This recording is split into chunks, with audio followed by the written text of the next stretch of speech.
25,000 वाले मुल्क में आऊँ। उनके फॉरेन मिनिस्टर हैं जयशंकर साहब ना, आप सिर्फ उनकी आप डिप्लोमेसी देख लेना। जब अफगानिस्तान में तालिबान ने टेक ओवर किया है तो एक वक्त के लिए लग रहा था कि इंडिया जो है वो अफगानिस्तान से निकल गया। वो किस तरह वापस आए हैं, ठीक है। और यहाँ पे जश्न मनाया गया था जब अभी जो है वो काबुल से दिल्ली की दोबारा वो ओपन कर रहे हैं, जो है क्या नाम है, फ्लाइट्स ओपन हो रही कि सऊदी प्रिंस जो है वो यहाँ पे आके कहता था कि मिस्टर प्रेसिडेंट मैं पाकिस्तानी सफ़ीर हूँ आपका सऊदी अरब में। ठीक, जब गैर ममालिक में जाके कह देते हैं कि हम आप समझेंगे कि हम भीख मांगने आए हैं, लेकिन हम भीख मांगने आए नहीं, हमारी मजबूरी है, तो फिर आपके साथ कौन। राम राम सभी दोस्तों को, आप सबका स्वागत है आपके अपने चैनल न्यूज़ स्टेशन इंडिया पाक में।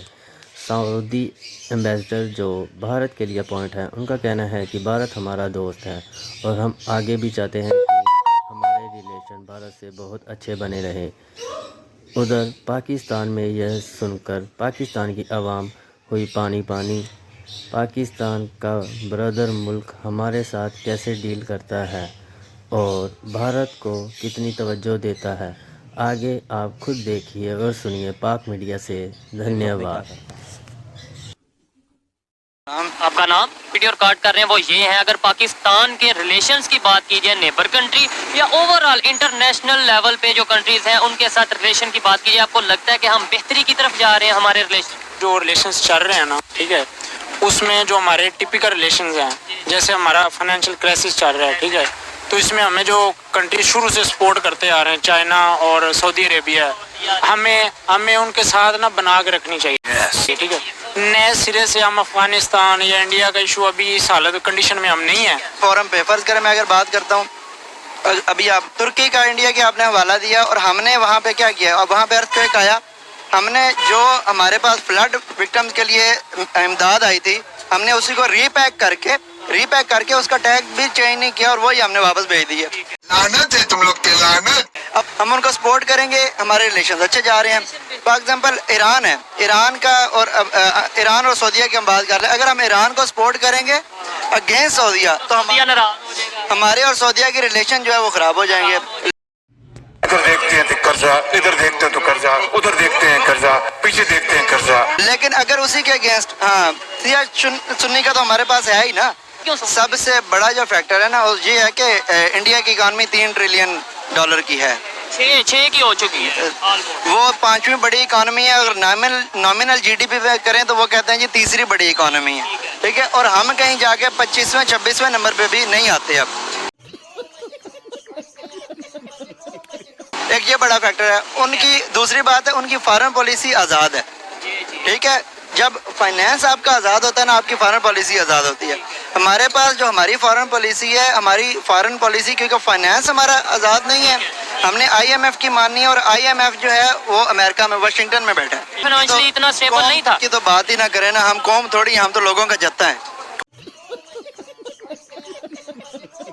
हजूम है। तो कंपैरिजन नहीं बनता 5वीं बड़ी इकॉनमी तीसरी बड़ी इकॉनमी से, या फिर यूरोपियन इकॉनमी। कंपैरिजन तो हम कर ही नहीं रहे, ये मैं बड़ी दफा क्लियर कर चुका हूँ कि अभी डेमोक्रेसी है, वो जरदारी साहब कहते हैं ना democracy is the best revenge, वो सही कहते हैं।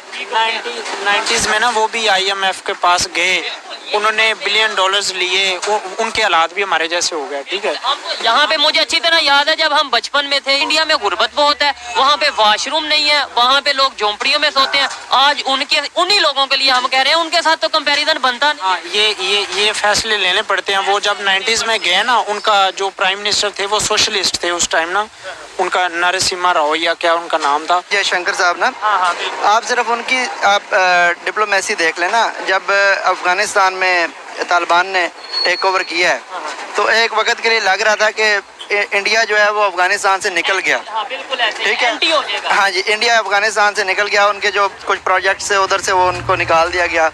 अब उन्होंने किस तरह टेक ऑन किया उसको दोबारा, वो किस तरह वापस आए हैं, ठीक है। और यहाँ पे जश्न मनाया गया था जब अभी जो है वो काबुल से दिल्ली की दोबारा वो ओपन। डॉलर फ्लक्चुएशन और इंपोर्ट ना ओपन होना। जब इंपोर्ट नहीं आ रहा, मार्केट में चीज़ की डिमांड है लेकिन अगर उसके पार्ट्स ही नहीं मिल रहे तो अल्टीमेटली इन्फ्लेशन की वजह से जो है उसके रेट्स इंक्रीज हो जाएंगे। तो इसलिए उन्होंने पॉलिसी बनाई है अपने मुल्क के मुफाद में اور ہم نے جو پالیسیز بنائی ہیں وہ اپنے ذاتی مفادات کے تحت بنائی ہیں نا.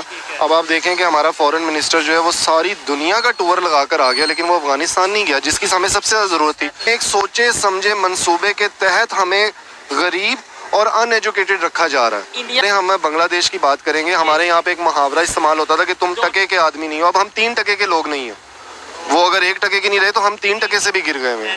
فورن منسٹر پورے انٹرنیشنل دنیا میں کھڑے ہو کے کہتا ہے کہ انڈیا کے مفادات کے لیے ہمیں کسی سے پوچھنا نہیں پڑے گا. وہ یوکرین کی جنگ کے اندر وہ نیوٹرل رہ گئے, جبکہ ہماری یہاں پہ ایک نیشنل پالیسی بنی کہ ہم اس کی مذمت نہیں کریں گے, لیکن ہمارے ایک صاحب حیثیت صاحب اقتدار لوگ تھے, انہوں نے مخالفت کی اس کی. موبائل انڈسٹری جو ہے, جو آٹو موبائل انڈسٹری جو ہے وہ بالکل برباد ہو گئی ہے. ویسے معذرت کے ساتھ پاکستان میں آٹو موبائل انڈسٹری ہے ہی کہاں؟ وہ انویسٹر ہے نا, پہلے ایک وقت انویسٹمنٹ چل رہی تھی پراپرٹی کے اندر, جیسے ہی پراپرٹی کے اوپر پابندیاں لگیں وہ وہیکل کے اندر آ گئے, وہیکل سے پراپرٹی پابندیاں لگیں. اب بزنس میں تو ہے ہی کچھ نہیں, تو لوگوں نے سونا کھایا. تو آپ یقین مانیں کہ اب ہمیں وہاں پہ پاکستانی لیبر نظر نہیں آ رہی. کون سی لیبر؟ ٹوٹل انڈین, بنگلہ دیشی اور برمنس. پاکستانی نہ ہونے کی کیا نہ ہونے دیکھیں ٹرسٹ ایشو کہیں نہ کہیں